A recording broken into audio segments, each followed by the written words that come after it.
old friends. I'm just thrilled to be here and to be invited to this. Thanks so much to M.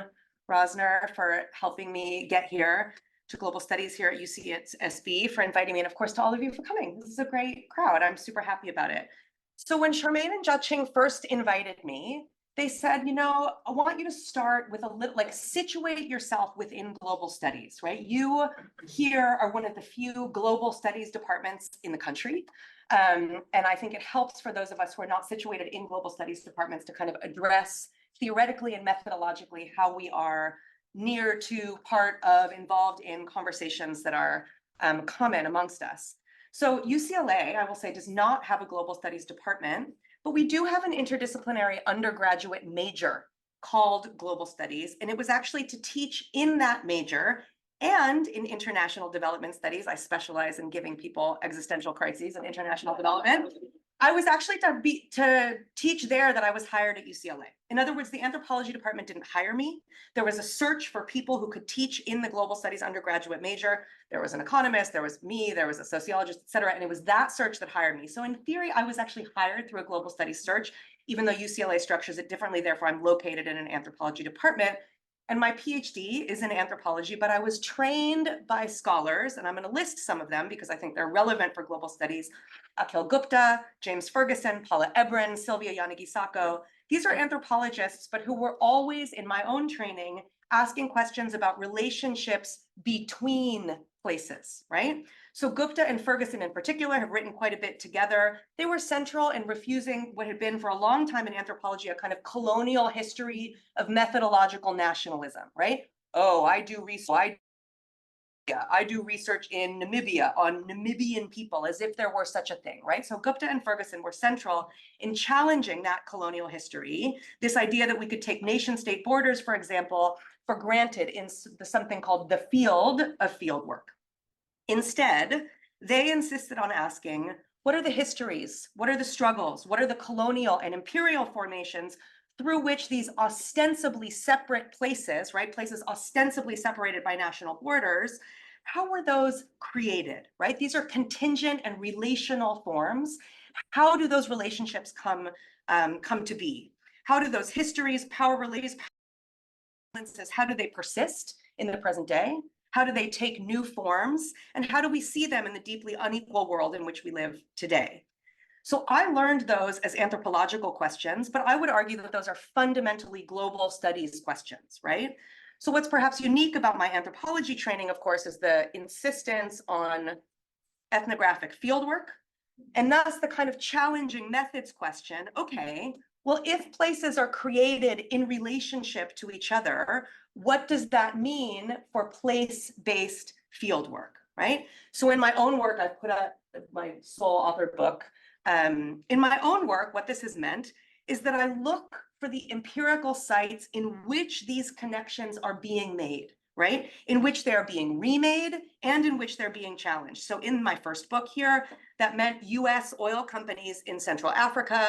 And you can see in the books, is that a subtitle? Yeah, I guess that's a subtitle, right? The United States is in there, and I insisted on this. My editors were like, no, this is a book about Equatorial Guinea. They clearly hadn't read the book because the whole introduction is about how it's not about Equatorial Guinea, right? It's about a history of US capital. It's about a history of the United States corporate form. It's about how racial formations that originated in the North Atlantic, how oil companies carry those racial formations with them around the world, and what that means in Central Africa. So that's what it's meant in my work. I think about Charmaine's work on global shipping, right? These are empirical sites where you can watch these interconnections being made, being remade, being challenged. So today, I'm going to present from some newer work. It's an ongoing multi-sided research project that takes banks and currencies, the US dollar in particular, as these productive ethnographic sites for understanding transnational formations of imperialism and racial capitalism. Racial capitalism.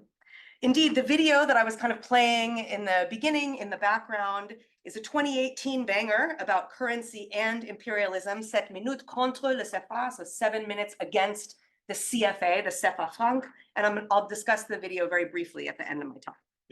So this project that I've been working on will end up in a book that for now in my brain is entitled Pan-African Capital, the US dollar and financial decolonization. So most simply, this broader project, right, this book project, thinks through transnational finance with the African continent at the center of the inquiry rather than at the periphery. The cliche, of course, is that finance capital is borderless, right? That trillions of dollars can move transnationally at a single keystroke. But this book asks, where and for whom is this true? Across which borders does this capital move? Getting to what I'm going to talk about today, in which currencies? Okay, so to this question of global studies methods, of global studies theory, the continental scale of the book's argument is an intentional provocation, of course, invoked by the phrase Pan-African, which I'll talk a little bit about. The project focuses on a constellation of sites, each of which is, on the one hand, a center of transnational finance on the continent, but on the other hand, the sites are productively very different from one another in ways that I describe a little bit in this slide, both geographically and historically. And I'm not going to go through the whole slide right now, but in the talk I'm going to present today, I'm going to talk to you a little bit about some work in West Africa, on the border of Ghana and Togo in particular. It's also informed, I've been working really closely with folks at AFC, the Africa Finance Corporation, which is the continent's largest public-private development bank. I also have been doing more recent ethnographic research in Mauritius, and you'll hear a little bit about that, although Morocco and South Africa will kind of appear. Okay, so the Pan-African Capital Project, 2008, right? And the great financial crisis in particular, because two interrelated shifts happen at that moment. First, the rise of Africa-headquartered transnational banks, which I'm going to talk about. This is a quote from an IMF report that I'll talk quite a bit about. So this happens in the wake of 2008. And also in the wake of 2008, you get the spread and popularization of heterodox approaches to economics, right? These are included but not limited to modern monetary theory, money view, and new currency theory. So in other words, in this post-2008 moment, when bank ownership geographies on the African continent seem to be shifting, more and less heterodox economics scholars are also shifting extant understandings of what banks are and what they do, specifically as it relates to money supply and currency hierarchies. So I take this temporal convergence as my starting point in Pan-African Capital. And I will say that many scholars have rightly voiced concerns that these heterodox econ approaches have a kind of North Atlantic bias problem, but there's actually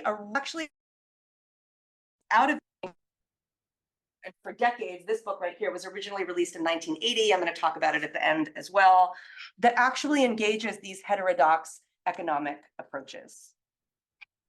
Okay, so in the material from that broader project that I'm going to present today, I'm going to move through 4 quick sections. First, a little bit more about this question of Pan-African banks and what, if anything, is changing or might change with the changing geography. Second, I'm going to introduce some heterodox economic thinking that's in really kind of provocative dialogue with anthropology and African studies in weird ways that sort of surprised me as I'm interacting with these economists. And 2 lines of inquiry in particular that are really key in reconsidering banking and finance on the African continent. One is this concept of currency hierarchies, which I will go on to define and describe. And the second one is the relationship between money creation and banks. I'm not going to get into that in this talk, but if you're interested, plant a seed for the Q&A if you want to talk about it. Okay, so in section 3, I'll present research from a 2019 fieldwork visit to the Africa Financial Services and Investment Conference and put the heterodox economics themes from section 2 into dialogue with the preoccupations of the financial professionals at that conference. Thinking a lot about hard and soft currencies, the role of commercial banks, and central banks in African economies, and in particular, the problem of the US dollar and cross-border transactions on the continent. Finally, in the 4th and final section, I will tie all of that preceding material back to the rise of Pan-African banks and their apparent replacement of multilateral financial institutions like the IMF but also the so-called legacy banks or colonial banks like Barclays. And in that concluding section, I will draw on the work of Senegalese economist Ndango Sambasila, who folks were talking to me about before I started, and Cameroonian economist Joseph Pouemi. And that's where I'll return to that video a little bit to talk to you about what folks are organizing for in that video. Okay, so here we go, section 1. In 2015, the International Monetary Fund released a report entitled, you see the cover of it here, Pan-African Banks, Opportunities and Challenges Oversight. The first sentences of this report read, and I quote, "There's been a rapid expansion of Pan-African banks, or PABs, in recent years, with 7 major PABs having a presence in at least 10 African countries. 3 of these, I continue to quote them, are headquartered in Morocco, 2 in Togo, and 1 each in Nigeria and South Africa." Now, probably some of the geography of the Pan-African methodology is becoming clearer. PABs, they go on to say, have 36 countries on the continent, end quote. The report defines PABs as all banks with cross-border operations that are headquartered either in sub-Saharan Africa or North Africa, and major Pan-African banks are the 7 largest groups that have subsidiaries in 10 or more countries. So these side-by-side maps, which I've drawn from the report, show Pan-African banks here on the left, with the 36 countries that are in red demonstrating their systemic presence across West and Southern Africa in particular. By contrast, on the right in that other map, you see foreign-owned banks with considerably less systemic presence across the continent. The report goes on to suggest that the global financial crisis of 2008 accelerated the exit of European banks from the continent, and that over the last decade, and I quote, "PABs, Pan-African banks, have become much more important in Africa than the long-established European and American banks," end quote. During some research in Ghana, I was interviewing the managing director, and he substantiated the IMF's post-2008 timeline, and I quote him here, we've been to 25 years, he told me, but the growth has been massive over the last decade. Barclays, Standard Chartered, they're still around, but our bank is number 1. And 25 years ago, we didn't exist. That's that. Indeed, Barclays, the British multinational investment bank that had operated in Africa since the early 20th century as Barclays Bank DCO, which stood for Dominion, Colonial, and Overseas, effectively ended its independent Africa operations in 2016, note again the post-2008 timeline, relaunching as part of what's known on the continent as ABSA, which is an acronym for Amalgamated Banks of South Africa. And this is actually the single largest Pan-African bank on the African continent. So I was in Accra, the capital of Ghana, as this transition was unfolding, and Barclays was celebrating 100 years in Ghana after having first arrived in Accra in 1917 under the name the Colonial Bank. Accra's Ridge neighborhood, which is like their financial district, the Ridge neighborhood was dotted with billboards like this one, commemorating Barclays' century milestone with symbolically dense visual and temporal narratives. So on this billboard, we see a gridded quilt of post-colonial Ghanaian currencies over time. The Ghanaian pound of the immediate post-colonial era, notice it's called the currency of Britain, right? Which was its immediately just having won independence from Britain. So the Ghanaian pound was the first currency of the immediate post-colonial era, to the new CEDI, CEDI is Ghanaian currency, that inflation eventually pushed to a $20,000 note, to today's Ghanaian CEDI, with a cap. Our money might look different, but we'll always keep it safe. Okay. So on one level, this billboard is offering a kind of progressive temporal narrative, right? From colonialism to independence, from massive inflation to manageable currency denominations. But the text counterposes that progression with conservative temporal narratives. The whom, one might ask, promised by colonial metropole.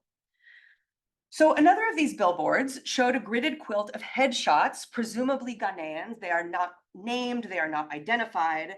And the caption read, "Our people, but our foundation never will." I was immediately struck by the plain racialized narrative. People used to be white and now they are Black, right? Our people may have changed, but our foundation never will. But what's subtler is what this foundation gestures to, right? What is this foundation? What is it about transcontinental finance that will never change, even as European banks are replaced by Pan-African banks? Or put differently, are the racialized geographies of global finance changing? As the IMF report, the Pan-African Bank managing director I quoted just a moment ago, or Barclays' departure seem to suggest. And if they are changing, which I'm not going to take at face value, then the question is how, right? How are they changing? Okay, so I want to step back for a minute and just be like, why banks? Who cares? This is like arcane. This isn't interesting. But I would argue to you that US and Europe-based banks and international financial institutions, like the ones I have put up on this screen, are always central to critical accounts of Africa's place in global capitalism. The financial infrastructures of neoliberalism in the global South, right, far beyond the came to be called the Washington Consensus. So in the structural adjustment era, it was these institutions that used loan conditionalities to exercise sovereign power over many African economies. And key matters of macroeconomic policy were taken out of the hands of African states.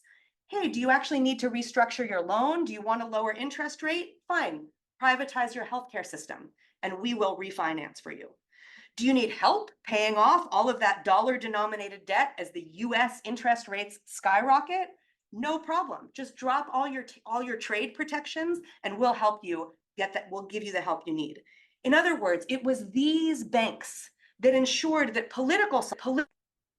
newly won, if we're talking newly won in long independence struggles on the continent, political sovereignty was bifurcated from economic sovereignty with devastating consequences. And these institutions are often trotted out as the kind of explanatory agents. Macroeconomic sovereignty on the African continent or South America or Southeast Asia, right? I'm focusing, but across the global South, often rested here, at least that's how the argument goes, while political sovereignty was newly won and held by newly independent state apparatuses. Okay, this means then that the apparent contemporary shift to Africa headquartered banks could signal long-awaited macroeconomic decolonization, right? In the apparent diminution of the power of Western banks on the Western bank could be a stepping stone to the transnational African sovereignty and flourishing that Kwame Nkrumah, right, who wrote very famously about the bifurcation of political and economic in their Pan-Africanism, which is of course cryptically and arguably hypocritically gestured to in the IMF's choice of Pan-African in the descriptor for these banks. And indeed, the Pan-African banks and the bankers within them that I have come to know over the last several years, they do aim to build consequentially new financial relationships on and off the continent. However, as currently constituted, I'm going to introduce an argument here that I hope to substantiate over the rest of the talk. Pan-African banks have no choice but to facilitate the circulation and consolidation of dollar supremacy, by which I mean US dollar supremacy, that was consolidated in the post-World War II Bretton Woods long durée of monetary arrangements and the foundational tributary structures of the current world currency system. In other words, the mere question or where it is located do not trouble the racialized foundations of transnational finance. And this is precisely the continuity that Barclays promises here. Rather, if we want to understand the African continent's place in global place,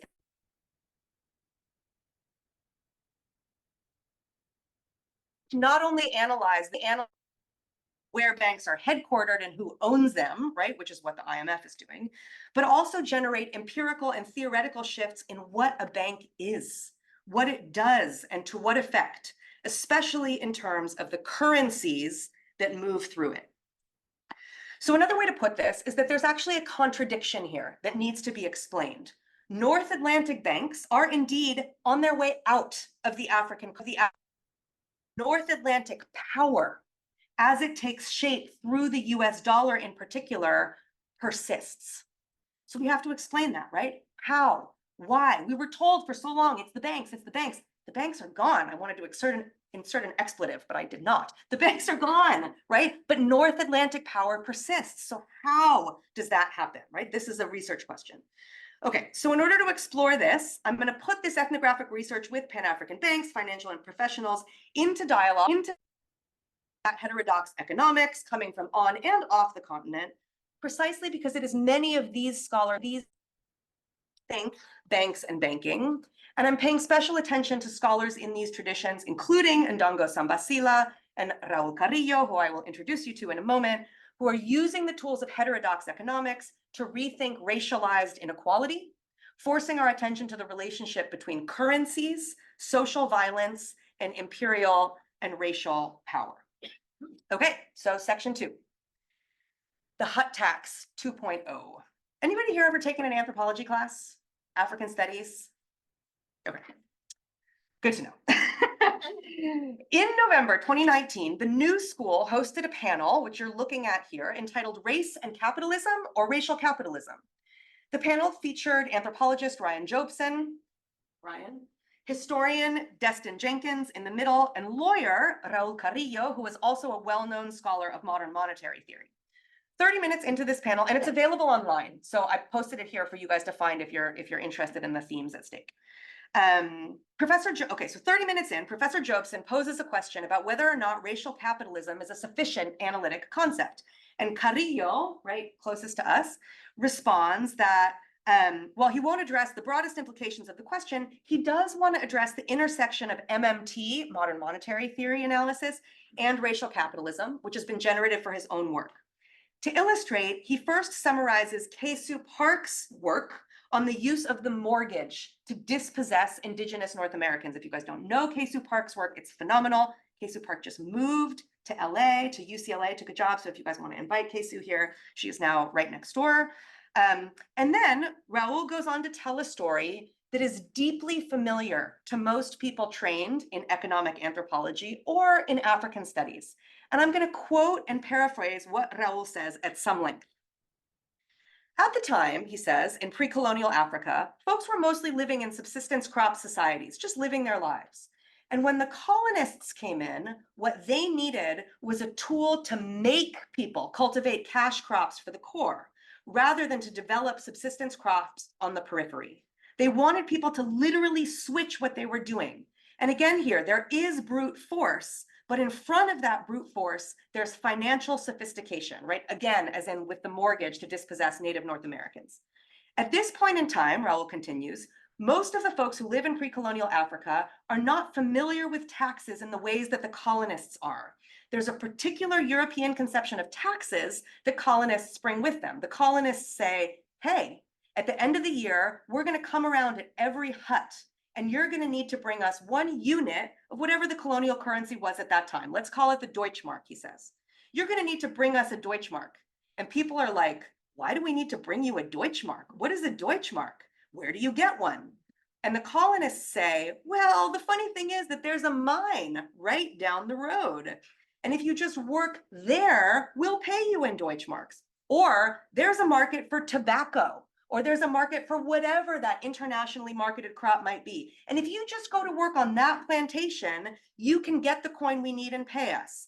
And if you don't, we'll burn down your hut at the end of the year. In conclusion, Carrillo states, and I quote again, so the means of payment, the currency upon which the financial system and eventually capitalism rested in colonial Africa, the origin story is not one of barter. That's a white people myth. It's not 2 people on an island exchanging goods because they have different use values and comparative advantage. He's making fun of Adam Smith here. It's one of social violence. And today, that sort of thing is still ongoing, end quote. Okay, so I use Raul's telling of the story because it's just like it's in the storyteller mode, right? So if I had quoted it to you from Claude Ake or Catherine Kokory-Vidrovich, who are some of the anthropologists most known for that, it would be like an arcane, but I love how Raul tells the story. But the story he narrates is a classic line of inquiry in economic anthropology. It's most closely associated with Paul Bohannon, who worked in Nigeria in the 1950s, but it stretches far beyond Bohannon's work into Catherine Kochary-Vidrovich. For those of you who know your Walter Rodney very well, Walter Rodney makes this argument, Claude Ake, among others. So this line of inquiry asks, how and why did people in the colonies start using the currency of the colonizer? And the answer, a version of which we heard from Carrillo, right, is generally that European colonizers began to require direct tax payments in their currency. This forced people to get that currency, either by growing and selling cash crops versus subsistence crops at a market where that currency circulated, or by selling their labor for a wage paid in that currency at a local colonial project like a mine. If people did not have that currency when tax payments came due, the punishments were severe, including burning people's homes and stealing their cattle, among others. Again, Carrillo's words, the origin story is not one of barter. That's a white people's myth. It's one of social violence. Okay, so today, modern monetary theorists use this line of anthropological and Africanist scholarship repeatedly in their arguments. And hanging out hardcore with MMT people, I was like, oh my God, I cannot believe you guys are like quoting such specific anthropology. So why? Why do they use this? What does MMT use the hut tax history to show or to prove about how money works? So they are using this story to argue that money is, in the first instance,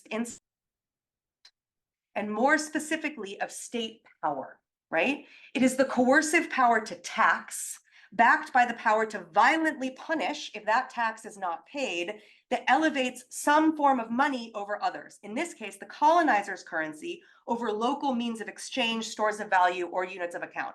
Were there monetary forms in pre-colonial Africa? Of course, there were monetary forms in pre-colonial Africa, right? So why use these, right? What generates that shift? And this shift, right? So what this illustrates is a currency hierarchy. Some currencies, in this case, the colonizer's currency, have more value than other currencies. And this theory of money is called neo-chartalism. And for those of you interested in blockchain or blockchain generally, Bitcoin, blockchain-based currencies in particular, right? Neo-chartalism is a very important theory of money for you to understand in terms of why it works, when it circulates, where it won't work, why it won't circulate. So in neo-chartalism, the ruler's money, the state's money, here, of course, the colonial state, is coveted by subordinate subjects because this is the money they need to pay taxes, fines, and fees imposed by the state.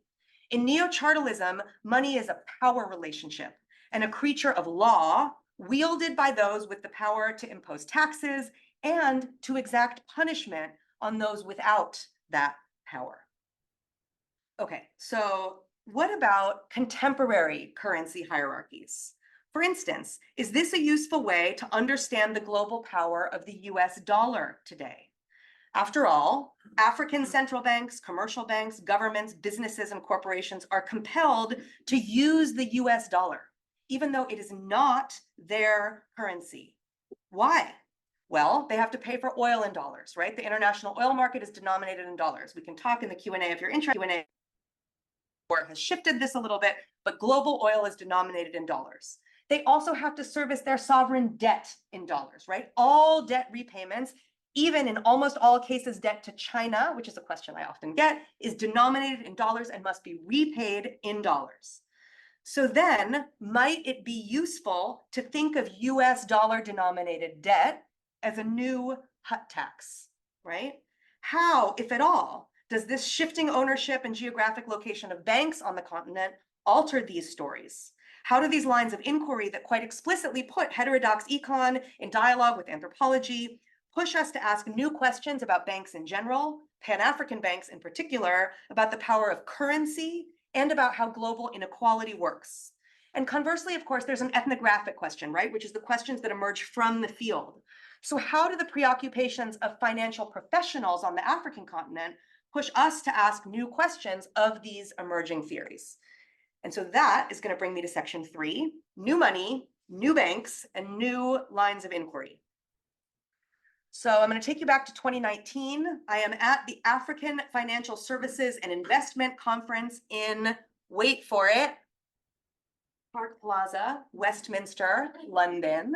Yes, the largest annual gathering of African financial professionals happens in London. Yep. Okay.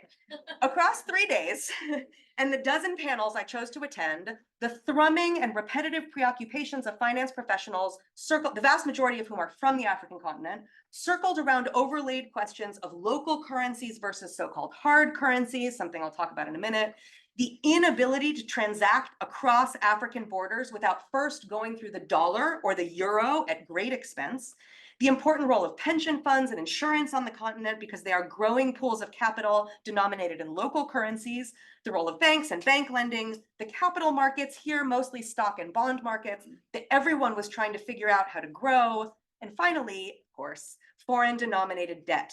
From the explosion in Eurobonds, dollar denominated debt, and the need to constantly keep dollar reserves on hand to those countries indebted to China, and thus riskier sovereign bond plays in the conference's lingua franca. In other words, the way that folks at the conference were describing it. So here I'm going to string together comments from various panelists, some portfolio managers or chief compliance officers at sub-Saharan-based financial services groups and banks. One is a director from the centuries-old Crown Agents Bank, to offer a sense of how the panelists were articulating these concerns. Okay, so these are direct quotes. African currencies are uncorrelated. There are big challenges. It is still far more expensive to make a payment between two neighboring countries than it is to make a payment to Europe, the US, or China. If you want to pay your neighbor, the funds go out of Africa, and that increases your transaction cost. When we begin to find solutions that speak to cross-currency settlements, when we don't have to rely on foreigners to pay our neighbors, then those benefits can be passed on. All countries and banks have exchange rate controls to keep dollars around. Any small payment between country X and Y, Togo and Ghana, literally you put one foot right here and you're in the other country, would go through the dollar at huge expense. So I'm meeting with central bankers about how to allow intra-African currency exchange and settling in one another's currency rather than having to have every transaction go through the dollar. So just to put a finer point on this, if I want to pay my neighbor between the cedi and the naira, I cannot. Transaction. If it's an informal transaction, you can, of course, but we can talk about that. But any kind of large transaction, I always have to go through the dollar or through the euro. My bank was the Crown's, my bank, I wish I could do this. I remember this dude. My bank was the Crown's agent in the British Empire. Then we privatized, and then he was like this old dude. Anyways, whatever, I stopped. I thank you. Then I know, it's the whiteness coming through, right?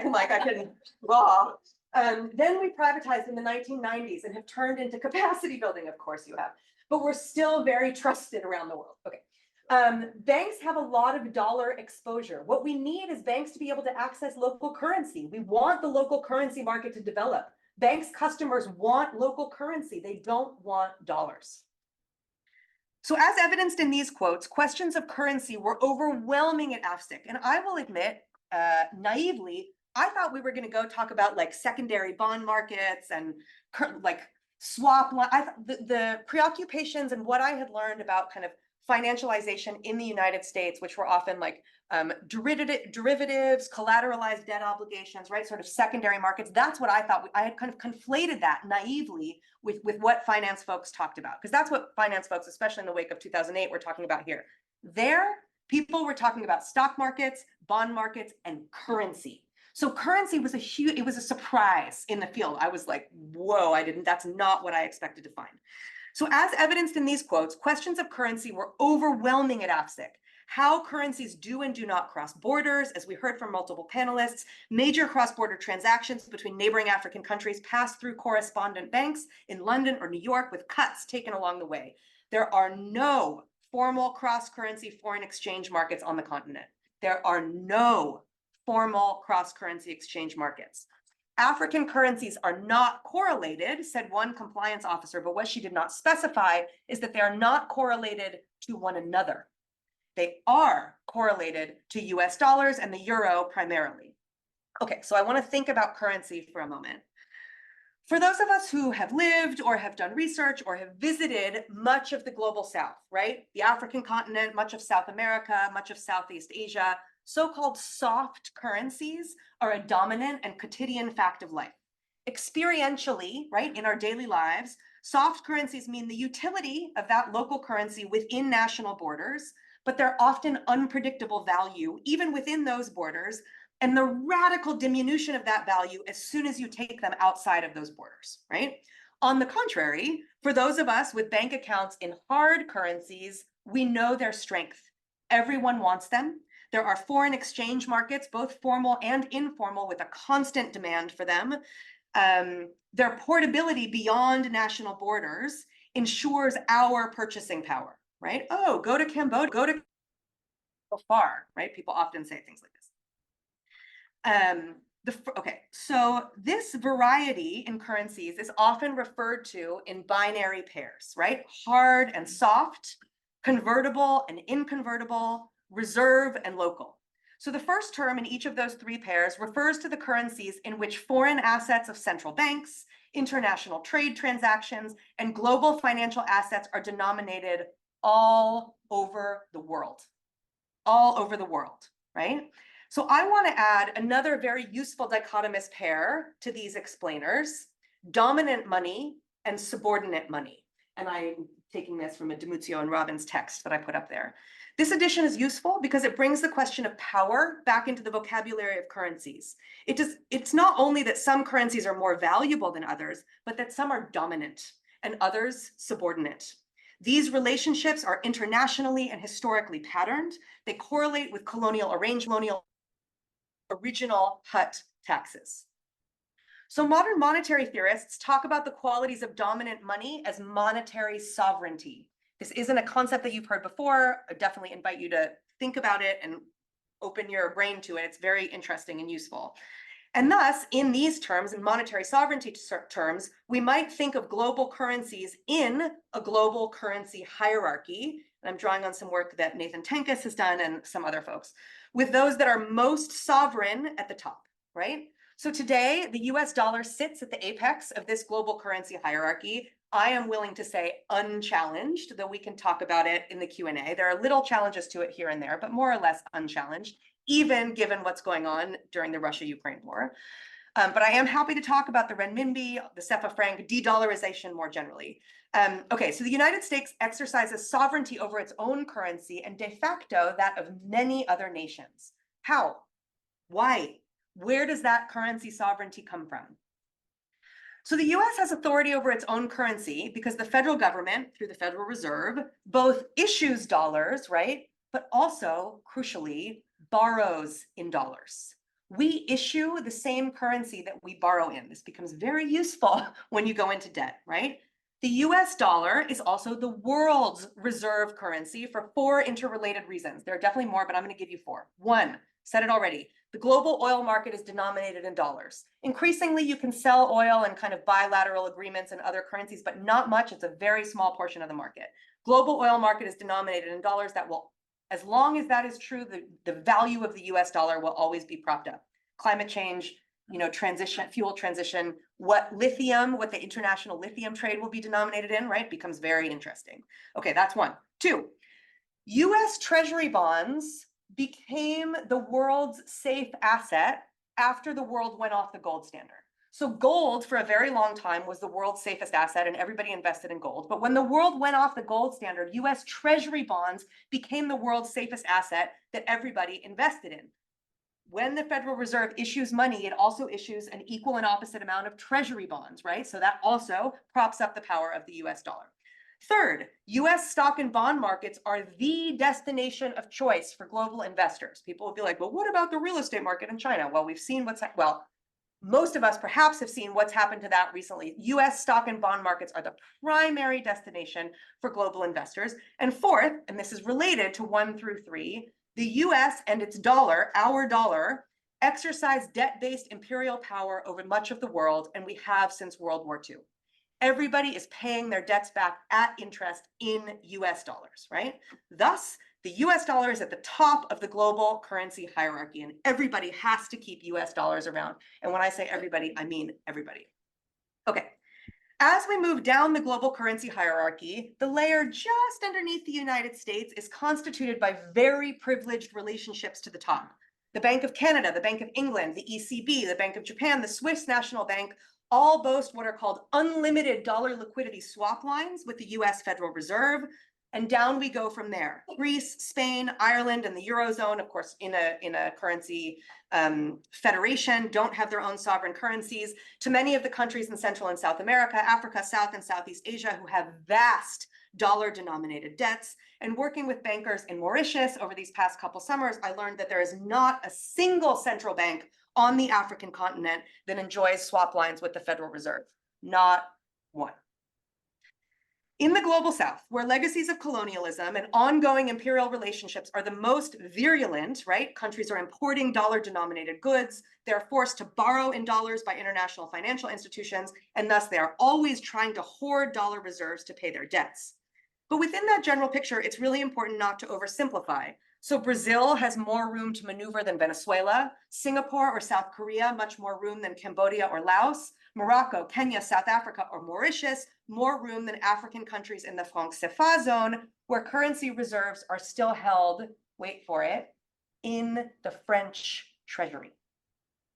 The currency reserves of the Central African franc countries, which are like 8 or 9 countries, francophone countries in West Africa, are held in the French treasury.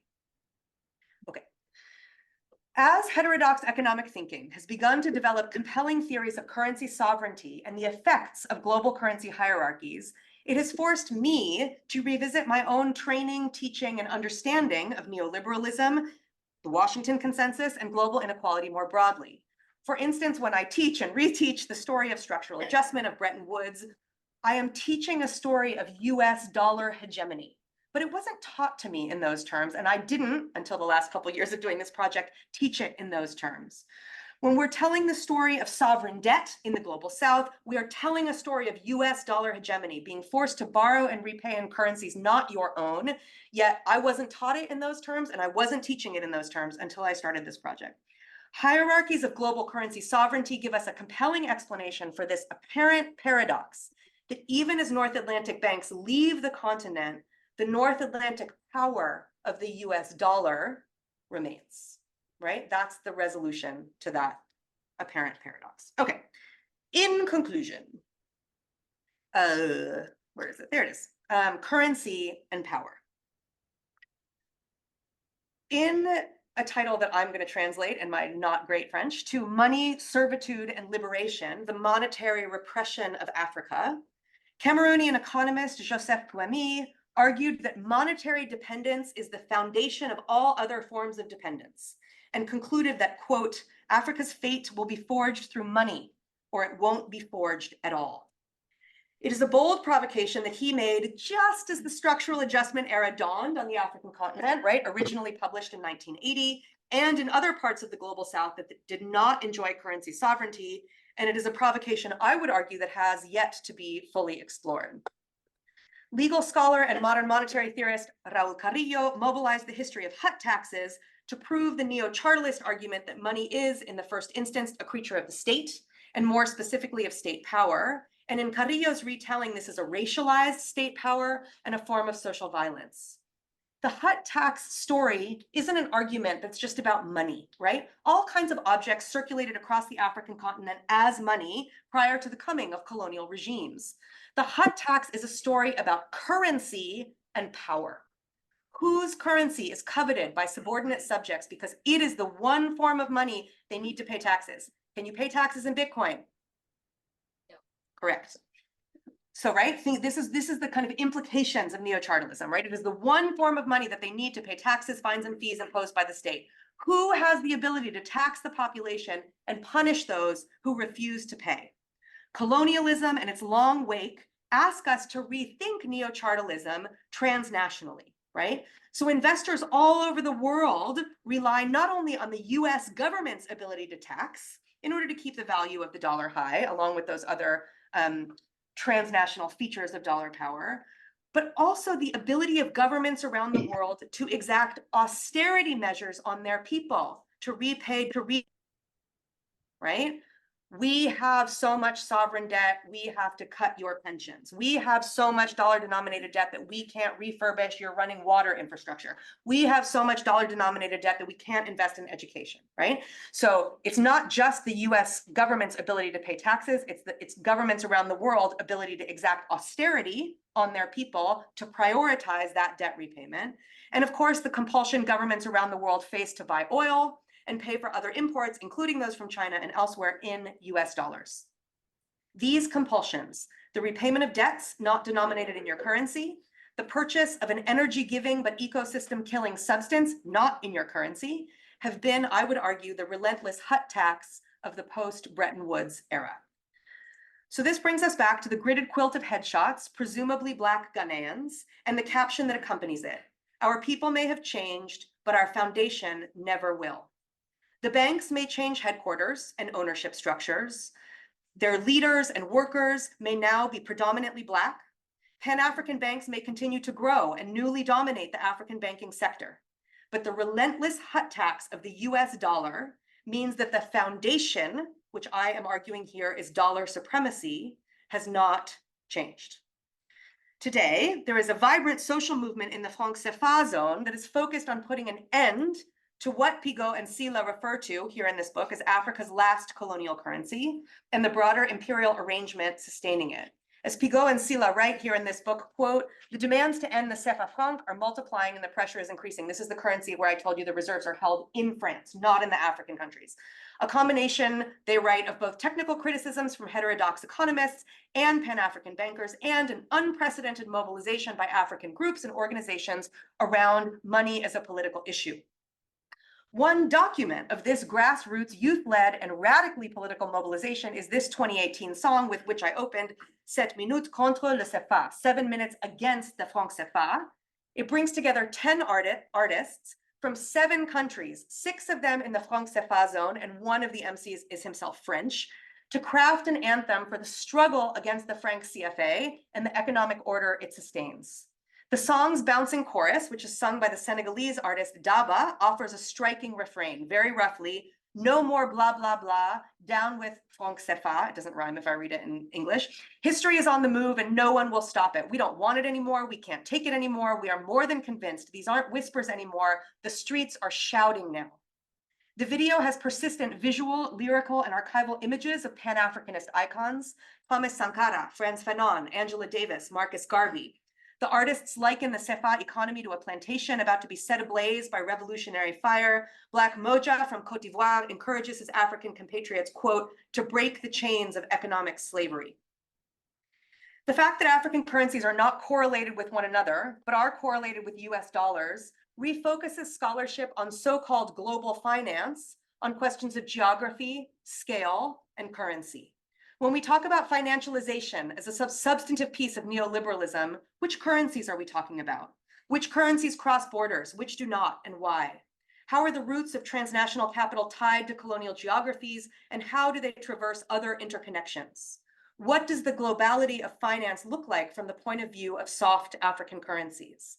The how of cross-border transactions must itself be a research question. Currency sovereignty and currency hierarchies are a new terrain on which to rethink the durability of transnational inequality. Legal scholar Katerina Pistor seems to agree with Joseph Pouamy, who made the argument 37 years before she did, when she wrote, quote, it has long been recognized that control over monetary affairs is a critical part of genuine sovereignty. I, Pistor says, go a step further and argue that the relevance and importance of territorial versus monetary sovereignty has shifted in favor of the latter. In other words, Pistor is saying, this is a 2017 publication, monetary sovereignty at this point is more important than territorial sovereignty. This shift goes I'm not quoting her anymore. This shift goes hand in hand with the rise of credit-based financial systems. We are in a nearly half-century wake of Pouamy's 1980 argument that Africa's fate will be forged through money or it won't be forged at all. We are in a nearly half-century wake of the structural adjustment era, and arguably in a moment of global political economy in which the Bretton Woods institutions are shakier than they have ever been since their post-World War II inception. Indeed, the rumors, experiments, and materializations of de-dollarization have only intensified in the wake of COVID-19 and during the Ukraine-Russia war. It's time to face and interrogate the consequential facts of global currency hierarchies and dollar supremacy and imagine their imminent alternatives.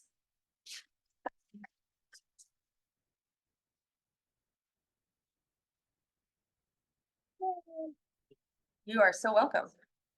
We normally give our grad students first round of questions. However, we have a colleague who has to step out, and we promised her. Nicole. Thank you.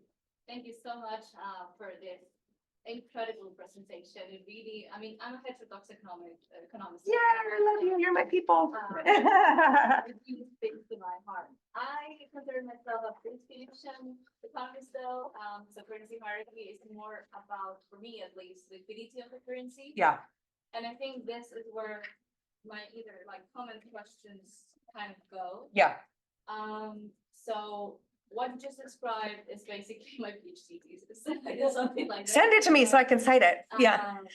But in Latin America. So Yeah. I got a view of all the ownership, like the financial institution, the ownership of the financial institutions of Latin America. And I realized that there are some powerful financial groups that are owned by Latin Americans, Mm-hmm. but those are still owned by US firms, which Yeah. is like, but the problem is, as I was doing interviews to those bankers, was like, as you said, every transaction and the US dollar is still very in their daily transaction, right?